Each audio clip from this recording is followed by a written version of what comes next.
Bienvenue à Les Affaires Brassicole, votre balado sur l'entrepreneuriat brassicole du Québec, avec Leonardo Calcagno de Baron Mag. Bonjour tout le monde, ici Leonardo Calcagno de Les Affaires Brassicole. J'espère que vous allez bien tout le monde et bienvenue à notre nouvel épisode de Fermentis avec Baron Mag. Comme vous savez, depuis l'année passée, Baron Mag et Fermentis travaillent sur une série sur le brassage. Puis bien sûr, nous autres, ce qu'on passe, on parle avec des brasseurs qui utilisent les produits fermentistes, mais aussi comprendre un petit peu comment ils travaillent eux autres avec la levure, mais aussi comprendre un petit peu qu'est-ce qui passe dans leur business. Si vous avez des questions, comme toujours, leonardo@baronmag.com. Puis bien sûr, nous avons une section de fermentistes sur Baron Mag. Comme vous avez vu, il y a plein d'articles. On vient de publier un article, c'est qu'est-ce que la levure, c'est des questions essentielles. Des fois, il faut aller dans le basic, ça c'est intéressant. Aujourd'hui, on parle avec la gang de. C'est qu'on a une gang que je suis allé les visiter il n'y a pas longtemps. OK, non, ça fait longtemps. La gang de Pibrac. Je suis allé été là-bas les visiter, puis c'est une gang que, quand je suis arrivé en surprise. Ils étaient en train de brasser, faire plein d'affaires comme ça. Puis c'est une gang que, comme vous savez, c'est une coopérative dans le coin de Saguenay. Ils travaillent très fort, ils font des très bonnes bières, du monde qui a même fait des bières à travers le monde. Ils font une bière avec une coopérative colombienne une fois, qui est vraiment, vraiment très bonne comme bière. Puis nous autres, ce qu'on veut comprendre, eux autres, comment c'est le brassage, bien sûr, comment ils travaillent, eux autres, tout ça. Mais en même temps, comme vous savez, Baron Mag, on parle de la business, on veut parler un petit peu de ce qui se passe chez eux. Aujourd'hui, on va parler avec Simon Mélenchon, qui est directeur des productions, un des directeurs des productions, comme je disais, qui est brasseur chez Pibrac. Puis nous autres, c'est ça, on va discuter avec lui de ce qui se passe par chez eux. Ils viennent de recevoir de la neige, mais il reste un mois et demi avant ça, so all's gonna be good. So, Simon, comment ça va? Ça va très bien, Léo. Merci de l'invitation. Merci à toi d'accepter si tôt le matin avec nous autres. Number one, la neige, ça fait pas trop ça magane pas trop chez vous, c'est correct? Au Saguenay, il faut que tu sois prêt à vivre dans la neige jusqu'au mois de mai. C'est bon, mais c'est ça, comme si j'avais été chez vous l'été passé, j'ai fait un petit tour par chez vous, je l'ai visité pas mal de brasseries dans le coin. Puis, bonne opération, vous avez vraiment une belle place avec beaucoup d'espace quand même. Tu me disais que tu n'avais pas beaucoup d'espace. Je te dis que tu avais de l'espace pour marcher, tout ça. Je trouvais vraiment beau la place. Pour le monde qui ne connaisse pas Pibrac, moi j'ai eu la chance de connaître vos bières, tout ça, connaître un petit peu comme ta bière colombienne que tu avais faite, tout le kit, ça. C'est quoi Pibrac et c'est quoi votre philosophie derrière votre brassage? Ben, Pibrac, comme tu disais, c'est une coopérative de travailleurs au départ. Fait que nous, on a mis sur pied la microbrasserie en espérant que ce soit l'entreprise qui est au centre des décisions plutôt que des gens ou l'argent. De toute façon, c'est pas évident de faire de l'argent avec une microbrasserie là, de notre volume. Fait que au départ, c'était ça, c'était des gars passionnés de bière qui voulaient tirer leur épingle du jeu pour réussir à brasser de la bière de la plus grande qualité possible, puis que ça puisse vivre comme entreprise, puis qu'on soit capable de se payer des salaires, parce que c'est beaucoup, beaucoup de temps et d'implication. Fait qu'il faut qu'on puisse manger au travers de tout ça. Fait qu'on a démarré une petite entreprise qui on doit faire 1000 hectos peut-être par année. OK. Fait que c'est pas très gros, surtout qu'on n'est pas une entreprise qui a un pub, on est juste une petite usine de production, fait que toute la bière qu'on fait part en distribution. Fait que c'est un modèle d'affaires qui est pas si évident là, pour faire des profits, je dirais. T'sais. Pour Mais, faire du volume rendu là. avant, vous avez quand même un salon de dégustation quand même chez vous. C'est un petit salon qu'on peut quand même aller boire quelque chose, non? On avait ça, mais c'était pas géré par nous, puis maintenant, ça a fermé. Fait que quand tu viens à la microbrasserie directement, tu peux acheter des produits, mais tu peux pas vraiment les consommer sur place, là, à moins d'être vraiment enthousiaste, puis de boire une bière dans le parking. Mais écoute, comme ça, on a appris à boire tout le monde. Hein. Moi, personnellement, je trouve ça c'est très bon, man. Vous êtes un des rares encore vraiment, qui a beaucoup d'emphase sur les bouteilles encore. La bouteille, c'est impressionnant. Vous avez du monde, un des rares Gaulois, il y a plein du monde qui font des petits brassins, mais vous êtes quand même encore dans la bouteille, malgré que vous avez de la canette, bien sûr. Mais pourquoi encore de la bouteille encore? Ben, on croit beaucoup au processus de refermentation en bouteille puis à la prise de mousse naturelle. Fait que à ce niveau-là, c'est sûr qu'on veut continuer de faire des bouteilles, puis on est amateur de grosses bières belges ou d'Imperial Stout, ces beaux gros produits-là de dégustation, puis je pense que ça vaut vraiment la peine de les mettre en bouteille, ces produits-là, puis de leur permettre d'avoir cette belle refermentation, là, parce que à mesure on fait des tests avec les bières puis qu'on fait des refermentations, on voit très bien que la bière avant la refermentation puis après, là, c'est vraiment un autre monde. Fait que Oh, on peut bien faire une tripelle puis la gazer artificiellement, mais nous, quand on fait notre triple ou notre saison, puis évidemment, on y goûte un peu avant, s'assurer que c'est bon. C'est toujours très bon, mais après la refermentation, on pogne une grosse coche on dirait, d'homogénéité dans les saveurs, puis le mouthfeel est différent, puis c'est vraiment, puis on peut aller aussi à des niveaux de carbonatation qui sont beaucoup plus élevés. Là. Notre saison est à 3,2, 3,5 volumes de CO2. Fait que dans une canette, évidemment, là, ça fonctionnerait pas vraiment, là. non, puis à chaque fois que j'amène des bouteilles chez nous, disons que quand je prends des bouteilles de toi ou quand je suis allé à Saguenay la dernière fois, le monde apprécie beaucoup, tu sais, c'est le côté de la bouteille, le côté, c'est spécial de manger avec ça. J'avais fait une soirée Saguenay de tous les excuses que j'avais amenés à moi, puis les bouteilles sont parties d'une première avant toutes les canettes, ça. Il y avait quelque chose d'intéressant que le monde, c'est comme un peu comme le vinyle, un peu, tu sais. Le monde, c'est comme même Ouais. la bouteille, tu sais, aime ça. Vous autres, c'est quoi votre philosophie derrière le brassage? Tu me dis, oui, tu aimes la belge, la bière belge, tout ça, des autres affaires comme ça.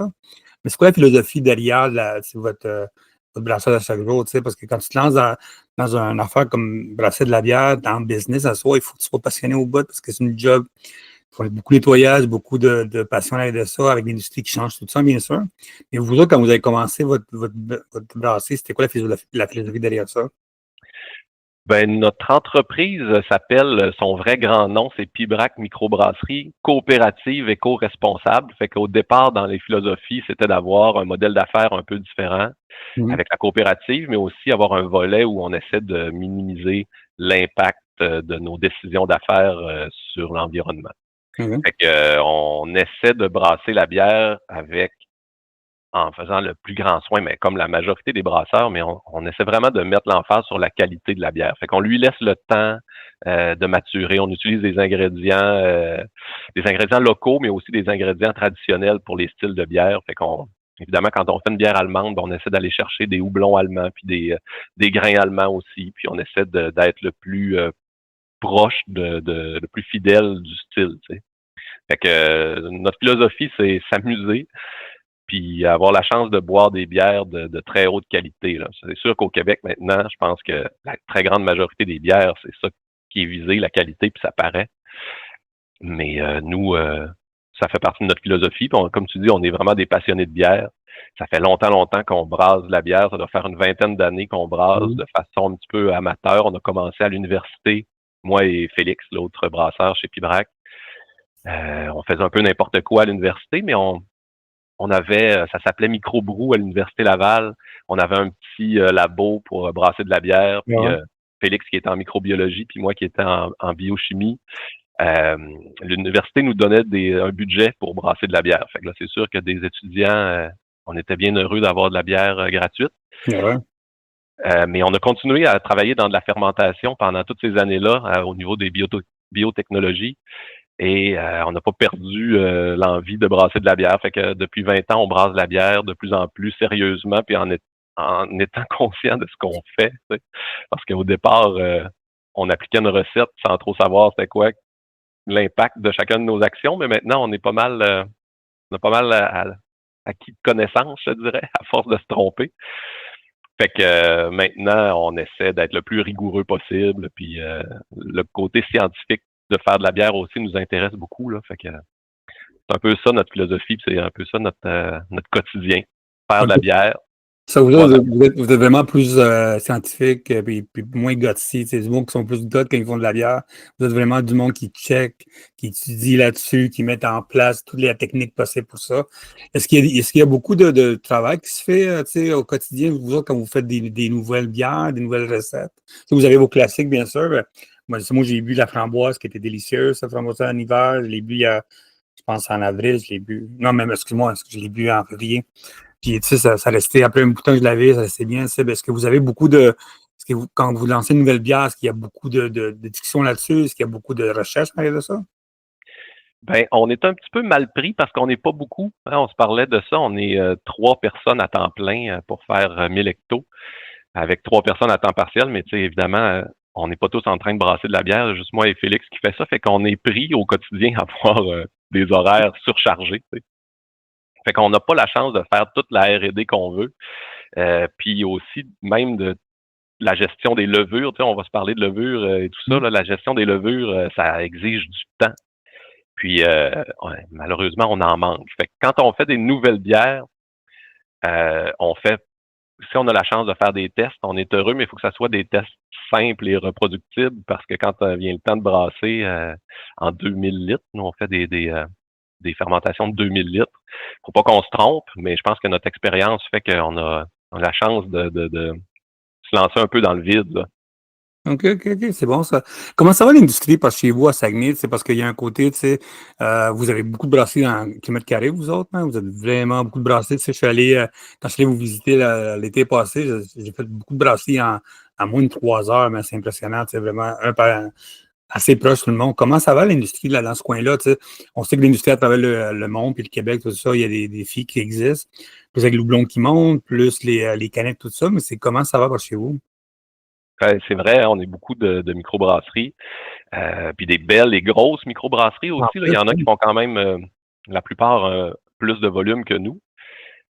Puis ils sont bien établis depuis longtemps. Puis on est tous des très grands amis aussi, ça aide, là, on se tient. Puis je pense que les gens de la région du Grand Saguenay-Lac-Saint-Jean, là, c'est tous des gens très fiers de leur région. Fait que les produits régionaux trouvent preneur assez facilement. Là. Fait que les gens nous appuient, les gens nous boivent suffisamment pour qu'on existe puis qu'on continue d'exister parce que la majorité de notre production s'écoule dans la région.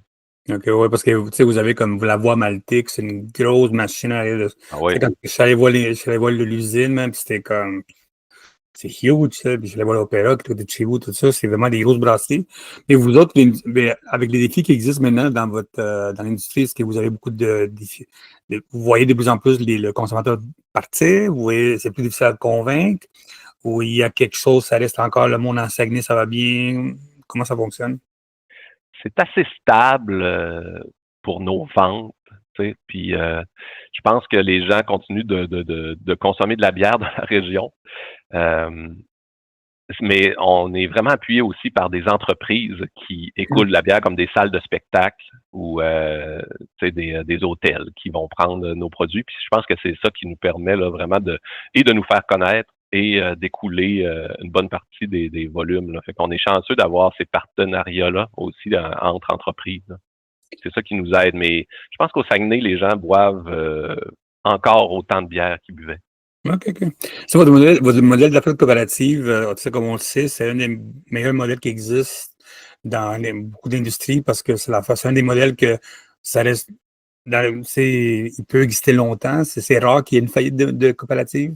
C'est très Mhm. rare, puis c'est un modèle que c'est de plus en plus le monde en main, qui sont en train de travailler là-dessus. Moi, je reçois beaucoup de courriels de nouvelles brasseries qui veulent se lancer, puis le coopérative, c'est plus un mot comme les communistes. C'est vraiment, Wow. il existe. C'est quand on parle c'est des jardins, puis on parle des compagnies disons que des compagnies comme de lait, puis de fromage, tout ça, ça existe ce modèle-là, dépendant du modèle que tu veux, tu sais. Est-ce que toi, à long terme, est-ce que tu penses que la mise en place d'une coopérative, d'ouvrir un restaurant, d'ouvrir un taproom, comme ça, c'est le marché est là-dedans, est-ce que ouvrir un taproom coopérative quelque part dans ton coin, c'est peut-être un plan à long terme? Parce que, comme on sait, le fût, c'est ce qui fait l'argent en soi, tu sais. Est-ce que tu as déjà pensé à cibler ces marchés-là, tu sais? Ben, on a la chance d'avoir plusieurs restaurants qui utilisent déjà nos bières, puis qui vont les promouvoir. Nous, avoir notre propre taproom, où je pense qu'on est, ben, on serait pas très bon pour gérer ça. Puis je pense qu'au Saguenay aussi, c'est vraiment difficile la restauration parce qu'on manque un petit peu de clientèle. Tu sais. Fait que pour que tout le monde puisse bien vivre en restauration, il faut vraiment que les gens sortent et réussir à faire sortir les Saguenayens, comme on disait, il y a encore de la neige jusqu'au mois de mai, puis ça recommence au mois d'août. On est souvent dans nos dans nos maisons au chaud. Fait que c'est pas un plan qu'on a, nous, puis Braque, d'avoir un taproom ou quelque chose comme ça, même si on aime bien le concept. Tu sais. On aimerait ça pouvoir se lancer là-dedans, mais à la petite équipe qu'on est, juste gérer notre bière, c'est bien en masse. Puis vous voyez comment l'augmentation des prix doublons, tout ça? Est-ce que vous avez des discussions là-dessus? Qu'est-ce qui se passe? Vous travaillez beaucoup avec la bouteille sur les canettes, ça vous fait pas tant que ça, mais côté houblon, est-ce que vous voyez tranquillement c'est pas sûr que ça va se faire, mais ça s'en vient. C'est quoi la discussion que vous avez avec les brasseurs, tout ça là-dessus, ou le monde dans l'industrie dans votre coin? On est un peu attristé de ça parce que ça monte depuis 3 ans environ Ouais. de façon drastique le prix de tous ces intrants-là, que ça soit les canettes, comme tu dis, les boîtes de carton, puis le houblon, puis le grain, puis tout augmente de façon assez impressionnante. Même les marges de profit de nos dépanneurs qui vendent nos bières, puis les épiceries, tu sais, ils prennent des plus grosses marges de profit. Fait que sans qu'on ait augmenté le prix de nos bières, les prix ont augmenté pour les clients déjà. Fait que c'est déjà un peu cher. Moi, je trouve que Ouais. je trouve ça un peu malheureux d'avoir à vendre des bières à ce prix-là, puis essayer de convaincre les gens d'en acheter alors que bon, ils ont moins de force au niveau de leur budget, tu sais. Fait que, mais on n'aura pas le choix d'augmenter probablement un peu les prix s'il y a des vrais tarifs qui arrivent et tout ça. C'est à coût de 25 là, nous, ça fait extrêmement mal parce que notre marge de profit, elle est tellement mince. Et à la fin de l'année, faire ou pas faire de l'argent, c'est quasiment une question de un brassin c'est qu'on n'a pas fait ou qu'on a fait. Là, on roule pas sur l'or, on roule sur la passion. fait que Fait qu'on essaie, tu sais, le prix qu'on vend nos produits, c'est ça qu'il faudrait que les gens sachent, c'est que c'est exactement le prix qu'on peut le vendre. On peut pas vendre moins cher nos produits. On fait déjà, tu sais, pas de profit, nous, de notre côté, ou presque pas. Là. Fait que si le tarif sur toutes les houblons, les canettes continue d'augmenter, on n'aura probablement pas le choix de s'ajuster. Là. Est-ce que vous pensez la mise en place de Contact Brewing, d'aller brasser ailleurs, ou c'est pas quelque chose que pour l'instant, ça vous intéresse, ça? Non, ça nous intéresse vraiment pas, en fait, parce qu'on est des artisans brasseurs. On brasse des petites quantités. On fait beaucoup de brassins aussi, de beaucoup de styles de bières différents. C'est vrai, ça. Puis on n'a pas de force de vente à l'interne. Tu sais, on fait beaucoup de démarchage. On passe beaucoup de temps à faire ça, mais on n'essaie pas de faire du marketing. Tu sais. On essaie juste de placer nos produits aux bons endroits pour que ça trouve preneur. Mais s'il fallait qu'on fasse juste une sorte de bière à 100 000 litres par année, on ne réussirait pas à la vendre. Fait qu'on a des brassins pour tous les goûts, on a toutes les couleurs de bière puis toutes les saveurs. Ça plaît vraiment à tout le monde. Souvent, les gens qui viennent directement à la microbrasserie pour acheter de la bière, ben ils repartent avec une 24 de bière, mais dans laquelle il y a 12 styles de bière. Tu sais, ils prennent 2 canettes de chaque, 2 bouteilles de chaque, puis ils repartent avec ça. Là. OK, OK. Fait que, C'est vrai que ça est difficile. Il y a une série que j'aime beaucoup et que vous avez, c'est la série Passagère que vous avez. mhm. Tu sais, vraiment, comme tu dis, tu as beaucoup de styles là-bas, que ce soit la glycette belge ou le bourbon, tout lequel. Peux-tu nous parler un petit peu de cette série-là? Ben, on a des bières qui se vendent en plus gros volume, hein, puis il y a des bières qui sont des styles plus complexes et moins connus aussi. Fait qu'on c'est une série passagère parce qu'on peut les placer dans notre production juste à quelques reprises dans l'année. Puis des fois aussi, c'est des bières qui sont bues à des moments bien précis. Là. Fait qu'un Ouais. Imperial Stout, peut-être que en plein mois de juillet, ça trouve moins preneur, mais quand vient le temps à la fin de l'automne, là, quand vient le temps de se mettre les 2 pieds sur la bavette du poêle, ben une belle Imperial Stout, c'est là où on va boire ça. Fait que c'est des bières qui sortent dans le bon timing. Puis il y a des bières aussi de printemps, là, des bières avec des fruits. Ça commence déjà à, à être en demande chez nous, là, tu sais. Avec le soleil qui sort tranquillement. Fait que on fait ces bières partagères-là au bon moment, puis on a nos bières qui se vendent pratiquement tout seul qu'on fait à l'année. Tu sais, on n'a pas le choix. Ça, c'est vrai, mais la saison cassis, man, que j'avais goûté était vraiment bonne. Puis c'est vrai, t'avais raison pour l'été, man. On a mis ça dans le froid, c'était délicieux. Le monde avait beaucoup aimé ça. Puis la belle houblonnée aussi. Ah, pour l'été, man, ça frappe. Il faut que je t'avoue quelque chose. Moi, personnellement, une certaine période Bourbon en juillet, j'en prends. Moi, j'ai aucun problème avec ça. Moi, je suis bien Happy Joy Joy, bien froid. Moi, je suis un gars qui. Moi, il n'y a pas d'excuse là-dedans, man. Il n'y a pas d'excuse. Moi, là, si c'est noir ou non, je le prends en été. Moi, je t'avoue que moi aussi. Ouais, moi, j'adore ça. Une des affaires qu'on parle souvent, c'est le brassage. Tu brasses beaucoup de bières différentes. C'est beaucoup de technique, beaucoup de travail en arrière de ça. Puis c'est ça, c'est comme quand si quelqu'un va sur ton site, voit la liste de travail, puis en plus tu dis que tu as une petite brasserie, tu sais, il faut que les levures fonctionnent, il faut que ça fonctionne bien, tu sais. Puis je sais que vous travaillez avec Fermentis, tout ça.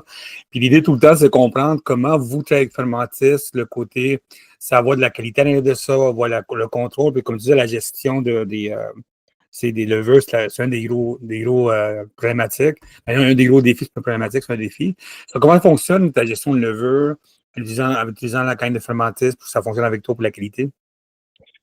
Ben, comme on disait tantôt, on fait beaucoup de styles de bière, puis on est très passionné, puis on n'est pas très intelligent dans notre gestion de levure, hein, parce que si on était brillant, on utiliserait peut-être 2 ou 3 souches de levure, puis on récolterait cette levure-là, puis on réutiliserait toujours les 2, 3 mêmes sortes de levure.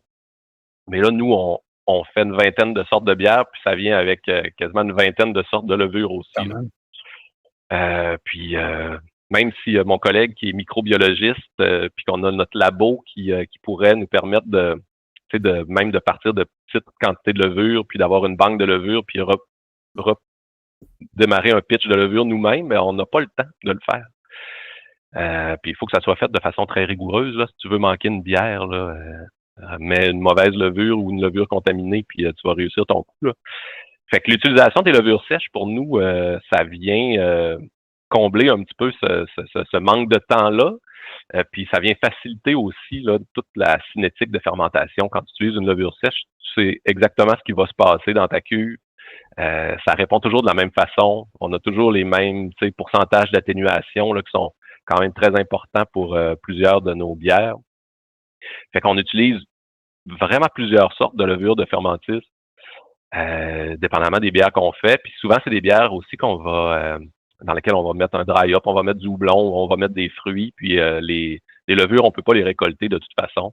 Ouais. Fait que il y a une question de coût aussi, hein, c'est beaucoup moins cher l'utilisation des levures sèches. Fait que c'est un peu pour ça qu'on choisit ces levures-là. Quand on choisit une nouvelle bière, quand on fait quelque chose de nouveau, ben on va réfléchir à qu'est-ce qu'on va aller chercher avec la levure. Parce que des fois, il y a des petites subtilités, puis on va aller vraiment être distinctif avec notre bière. Puis là, le choix dans la grande banque des levures liquides, ça nous permet d'aller être plus précis dans ce qu'on recherche.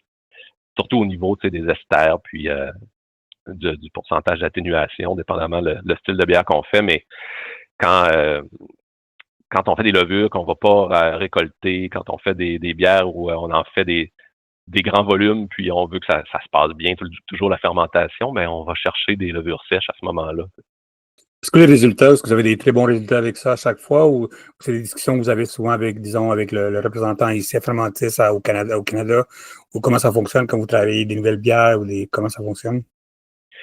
Ben, en fait, l'information qui est disponible déjà sur ces levures-là est très pertinente, tu sais.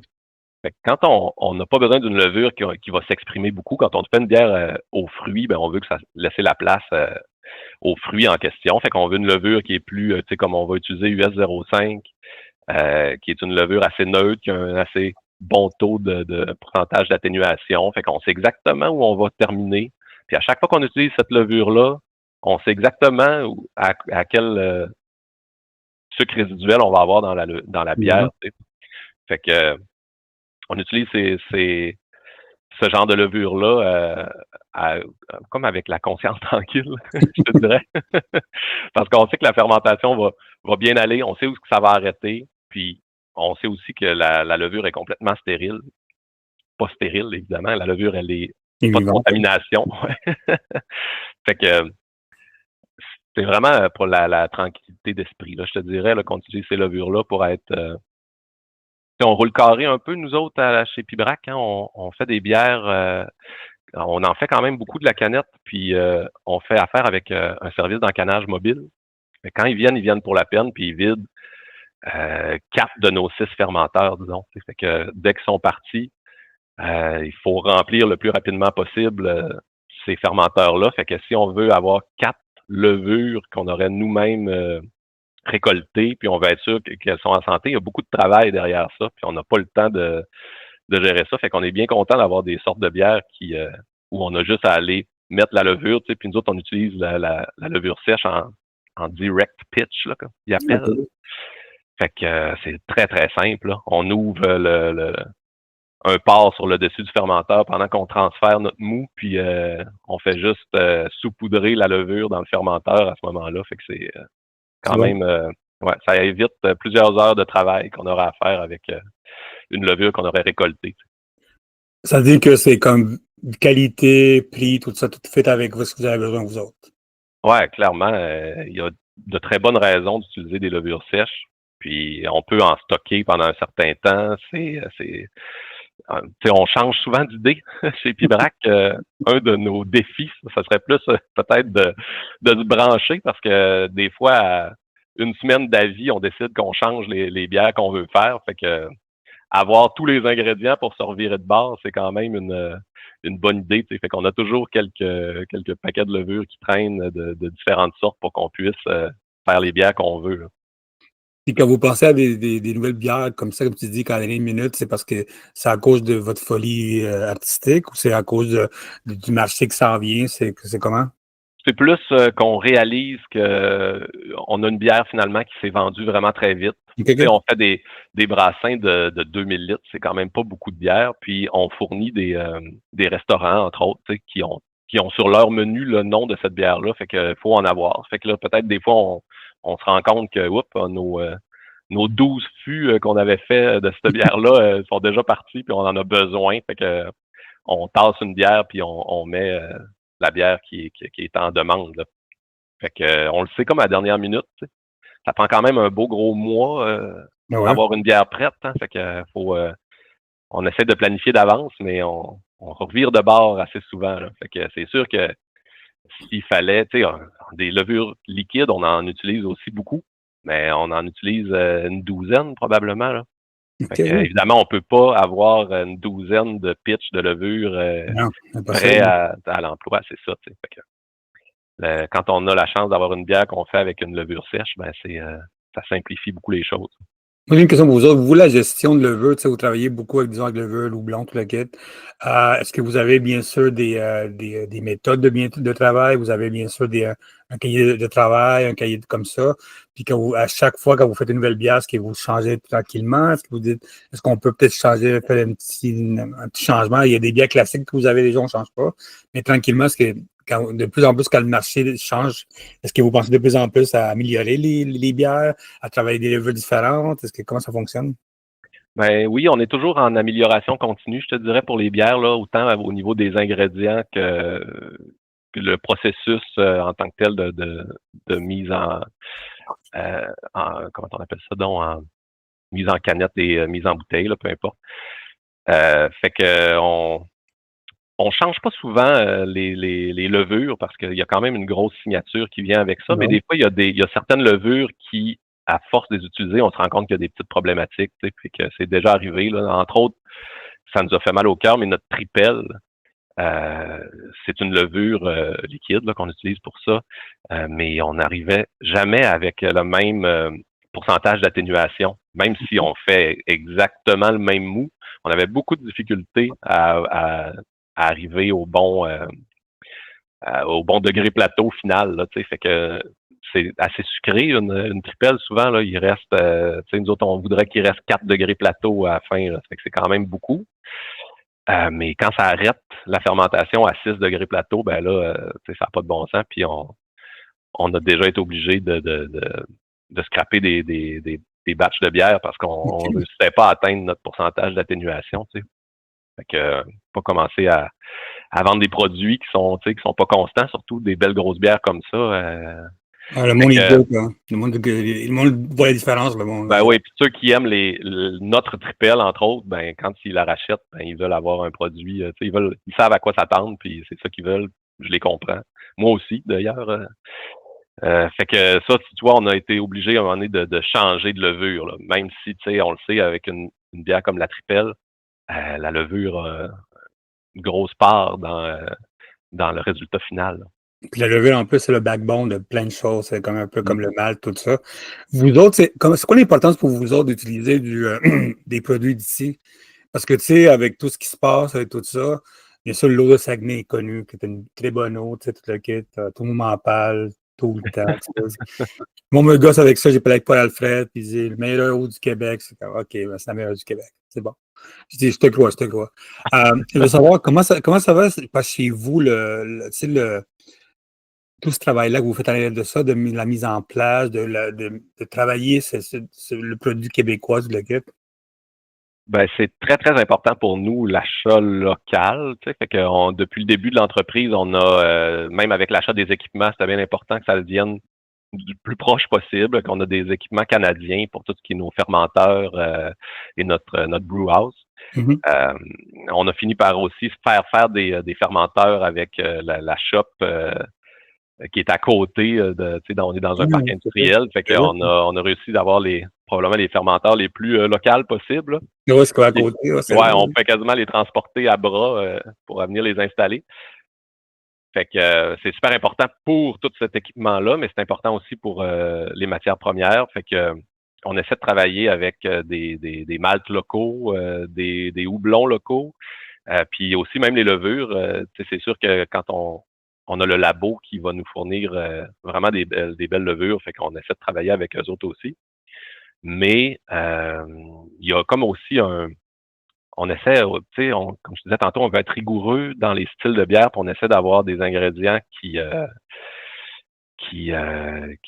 sont authentiques aussi. Fait que des fois, dans les bières qui sont de style un peu plus européenne, on va chercher des ingrédients européens aussi. Là. C'est très important pour nous, la qualité puis l'authenticité de la bière. Fait que le plus local possible, c'est sûr que ça dirige nos décisions.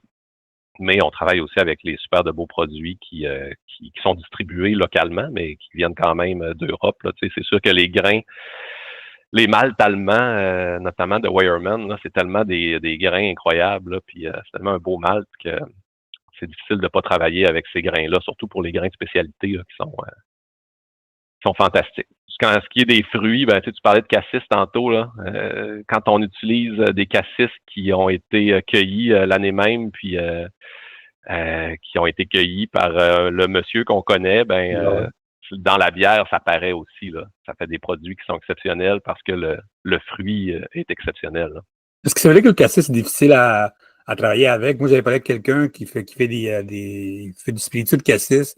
Il me disait que, je sais pas si c'est vrai, il me disait que ça prend comme t'as 48 heures pour travailler ça vite parce que sinon, ça s'oxyde vite, tout ça. Il faut que tu le pognes puis tu le fasses tout de suite. Est-ce que c'est vrai, ça? Ben, nous, on utilise souvent les cassis qui ont été cueillis et congelés. OK. Fait que là, pour ça, mais on travaille avec le fruit direct. Là. Puis, tu sais, ce qui est difficile pour nous avec le cassis, c'est que quand on le cueille, il reste souvent les petites branches un petit peu avec. Là, fait que on pasteurise quand même tous nos fruits. On essaie de faire comme, mettons, une confiture pasteurisée là, de nos fruits, puis on injecte ça dans la bière. Mais quand vient le temps de nettoyer le fermenteur, par exemple, là, c'est une autre paire de manches, là, parce que là, toutes les petites grappes vont venir boucher le fermenteur. Fait que là, on se donne du trouble pas mal. Ouais. Mais ça, j'avais été dans une affaire pour voir comment ils faisaient ça avec le spiritueux. Ils avaient comme. Ça me disait qu'il y a 24 heures, 48 heures quand c'est frais, pour l'utiliser pour les spiritueux, sinon ça oxyde. Il y a quelque chose de weird, je ne me rappelle pas c'était quoi. Mais je rappelle qu'à chaque fois que moi je bois du cassis, j'ai beaucoup de respect pour le travail à l'arrêt de ça. Parce que je sais c'est très salissant en plus, travailler avec ça en plus, puis le nettoyage, à l'arrêt de ça. Toi, à long terme, comment tu vois ta brasserie aller, tu sais, parce que, tu sais, comme, on va parler des défis qui s'en viennent, bien sûr, mais comment tu vois l'industrie brassicole au Québec avec une brasserie comme toi, parce que toi, tu as vraiment une vision différente, tu as une vision vraiment de brasseur, puis tu veux vivre de cette brasserie-là, il y a, il y a une vision, tu sais, je peux pas dire que c'est une vision très mercantile que tu as, parce que si c'est très mercantile, tu ferais une blonde qui se vend en canette à 3,55, casse de 12, 4 speed, ailleurs. Vraiment, vous avez comme. Vous voulez garder c'était la passion vraiment de quoi, tu as une microbrasserie, tu sais. Comment tu vois, toi, à long terme, tu sais, les bières, les brasseries comme la tienne, tu sais. T'as du monde comme La Ferme qui sont comme toi un peu T'as du monde comme la gang de 11 comtés qui sont un peu plus gros, mais c'est quand même la même vision. Tu sais, je me rappelle quand j'ai fait notre avec eux autres, ils me disaient qu'ils se promènent en Estrie, puis quand ils voient des petits filles là-bas, ils vont essayer de faire quelque chose avec ça, tu sais. Puis, tu sais, du monde comme ça, Robin un peu, qui sont dans ton coin aussi. Il y a la gang de. Il y a la gang de. Il y a comme deux, trois brasseries qui sont comme ça un peu. Comment vous voyez, vous autres, votre passion et votre travail à long terme dans cette industrie que de plus en plus, on veut aller dans le volume. Le monde veut créer du volume pour exister. Tu sais. Vous autres, comment vous voyez ça, vous autres, dans votre travail dans l'industrie? Ouais, tu as raison que la bière, il y a quand même une question de volume. Ouais. Euh, Depuis peut-être 3 ans, on voit que le marché est de plus en plus difficile. Tu sais. Il y a moins de monde qui achète de bière, puis c'est difficile de passer du volume. Fait que pour passer du volume, ça prend une force de vente. Comme je te disais tantôt, on n'en a pas. Nous autres, ça fait 3 ans qu'on n'a pas grossi en termes de volume. On fait toujours le même volume, puis tu sais, on réussit à vivre avec ça. Fait que c'est clair que dans le temps, on va probablement garder cette façon de voir les choses, c'est très à échelle humaine, puis nous qui contrôlons pas mal toutes les étapes là, euh, de laver le plancher à vendre la bière à la fin, là, c'est toutes nous qui faisons ça à trois, quatre personnes, là, tu sais. Fait que dans l'avenir, c'est sûr qu'on aimerait grossir un peu, ne serait-ce que pour pouvoir offrir, tu sais, des opportunités d'emploi à des personnes de la région. Tu sais. C'est plaisant d'avoir une entreprise qui engage des gens puis qui puisse ultimement faire vivre des gens, faire vivre des familles. Là. Fait que ça nous intéresse d'être un petit peu plus gros pour ça. Mais c'est vraiment un petit peu plus gros. Là. Je pense pas qu'on veut développer davantage notre branding. Puis tu sais, là, nous, on est fiers des bières qu'on fait. On Ouais. est vraiment heureux quand on peut serrer la pince des gens qui la boivent. Fait que plus c'est local, mieux c'est pour ça. C'est juste pour le contact, puis pour la vitesse entre on brasse la bière, puis elle est fraîche, puis elle est bu fraîche, puis on en rebrasse une nouvelle batch après parce que les gens ont trouvé ça bon. Moi, je pense qu'on va garder ça pour les prochaines années, c'est certain. Puis, si on a la chance de rajouter quelques fermenteurs parce qu'on a un marché qui fonctionne bien Mm. localement, ben on va le faire. Mais c'est sûr que les gens qui ont des grosses capacités de production présentement, ils se creusent la tête pour trouver des solutions pour vendre leur bière parce que c'est pas facile. Tu sais. Mais moi, je vois que c'est un bon choix que vous avez fait. C'est chacun un choix. Puis quand il choisit ce path-là, comme vous autres, votre chemin d'être un brasseur à volume à l'échelle humaine, comme tu dis, c'est un choix que tu fais de business. C'est un choix à long terme intéressant. Tu sais. Moi, souvent, quand je parle à des restaurants, tout ça, ils ne savent pas que vous existiez. Tu sais, ils sont comme, il y a des bières comme ça au Québec. Tu sais. Moi, j'avais comme quand j'ai fait ma soirée de Saguenay, comme je te dis, que j'avais toutes les bières de Saguenay. Tu sais. J'avais 2, 3 restaurateurs à Montréal qui m'ont dit hey, j'ai jamais vu ça même, dans ma vie. Tu sais. Mais une belle bouteille comme ça, dédiée à l'arrière de ça, je pense qu'il y a un beau travail à l'arrière de ça. Est-ce que l'idée comme ça, est-ce qu'à long terme, c'est intéressant d'avoir là, comme un festival de bière de vous autres, seulement en bouteille, des gangs du monde comme, qui sont plus à l'échelle humaine, c'est parler vraiment de travailler ensemble, voir qu'on peut aller à long terme, parce que je pense que il y a une méconnaissance de vos bières, puis des bières un peu partout. Moi, quand j'amène du Robin, quand j'amène de la ferme aussi, il y a beaucoup de monde qui sont comme, je ne savais pas si ça existait, mais tu sais, au Elof, la nouvelle compagnie de la gang de Québec, qui font ça, tu sais. Est-ce qu'il Mhm. pourrait avoir, à un moment donné, éduquer le monde dans l'arrière de ça, de ces bouteilles-là, qui fonctionnent bien, que c'est des bières bien travaillées, c'est des bières, qui prennent du temps à faire, tout le kit, à long terme, parce que, bien sûr, l'éducation dans les bars, dans les restaurants, tout ça, mais un petit festival, quelque chose comme ça, de faire quelque chose que vous pourrez avoir le monde derrière ça. Ben, effectivement que la bière en bouteille, c'est peut-être un autre expérience hein, Ouais. pour les gens. Je ne sais pas s'il y a un festival de juste la bière en bouteille, parce que dans les tu sais, quand on va dans un festival de bière, les petits festivals, puis on est à côté de tous nos amis brasseurs, ben peu importe la façon dont ils font de la bière, c'est tous des gens qui sont vraiment Moi, passionnés. moi, je plus de festival dans les restaurants. Fait comme ça, je parle même pas Ouais, ouais. de festival à l'extérieur. Moi, c'est pas vraiment une façon différente de penser au festival. Ça peut être des festivals à l'intérieur. Moi, j'avais été en Catalogne. Puis, en Catalogne, il y avait un festival de bière. Ah, excuse-moi, pas Catalogne, mais Pays Basque. C'était un festival de bière noire. Puis, c'était vraiment uniquement les restaurants. Ben, je ne sais pas, je trouve ça super intéressant ce que tu dis là, puis avec les possibles tarifs sur l'aluminium, peut-être qu'on va avoir une recrudescence de bière en bouteille, fait que on va peut-être réussir à se faire valoir un peu plus Vous êtes dans comme la les prochaine vinyles. année. Vous êtes comme les vinyles, vous autres. Bon, tout le monde était sur MP3. Maintenant, vous êtes de retour dans le vinyle. Tout le monde commence à acheter de plus en plus là-dessus. Tu sais. Ouais, mais on y a toujours cru à nos bouteilles. Hein. On n'a jamais arrêté parce qu'on s'est toujours dit, tu sais, mettons vendre un brassin en bouteille, là, ça peut nous prendre 6 mois, Ouais. vendre le brassin. Fait que c'est sûr que ça prend des bières qui sont capables de toffer la run, tu sais, puis c'est pas on mettra pas une IPA en bouteille qui va perdre des lustres rapidement, tu sais. Mais un brassin en canette, ça va nous prendre 3 semaines à vendre. Fait que c'est évident qu'on n'a pas le choix de faire des canettes aussi, tu sais, pour beaucoup de nos produits. Mais on a toujours cru à la bouteille, puis on réussit à faire des brassins. Les gens qui achètent ces bières-là sont vraiment heureux de retrouver ces bières en bouteille-là. Puis je pense que tranquillement pas vite, on est déjà en train de voir une recrudescence là, de l'intérêt pour les bières en bouteille. Fait que, tu sais, des fois, on est BO de certaines sortes, puis Oui, là, OK. ouais, là, on fait ah non, on a manqué notre coup, là, ça s'est bien trop vendu vite, cette bière-là. Fait qu'on essaie d'être plus à l'affût, de jamais manquer de nos sortes, de nos belles grosses bières en bouteille, là. C'est sûr que Imperial Stout vieillit en fût de Bourbon, faut qu'on prévoie ça, tu sais, 6 mois d'avance au moins, là. 6-8 mois d'avance, fait que on veut pas en manquer. Fait quand on en vide, on en a toujours une batch qui est repartie pour être sûr qu'on puisse suffire à la demande, puis que les gens nous oublient pas si jamais on était BO d'une sorte. Mais c'est fou comme cette bière-là, man. Souvent, le monde pense que c'est une mode. Puis ça achète des codes. Depuis 9 ans qu'on couvre la microbrasserie, nous autres, man, c'est tout le temps une bière qui se vend, man. C'est une bonne bière de Bourbon, man. Elle se vend tout le temps bien. Là. Quand tu l'engages dans le bon moment, c'est impressionnant. Moi, je parle avec beaucoup de brasseries. Puis je dis, à chaque année, le monde dit c'est la fin des Bourbons, c'est la fin de ça. Puis quoi, chaque année, le monde achète. J'arrive chez quelqu'un. Ils viennent de dépenser 300 pièces en Bourbon. T'es comme, OK, c'est cool, je suis content, mais je suis content que vous avez un bon, tu sais, vous avez, depuis que je vous connais, tu sais, comme je dis, je vous ai connu vraiment avec la bière de mexicaine, colombienne, excuse-moi, que vous avez travaillé, je me rappelle, vous étiez venu à mon bureau dans le temps que j'étais en Schlag.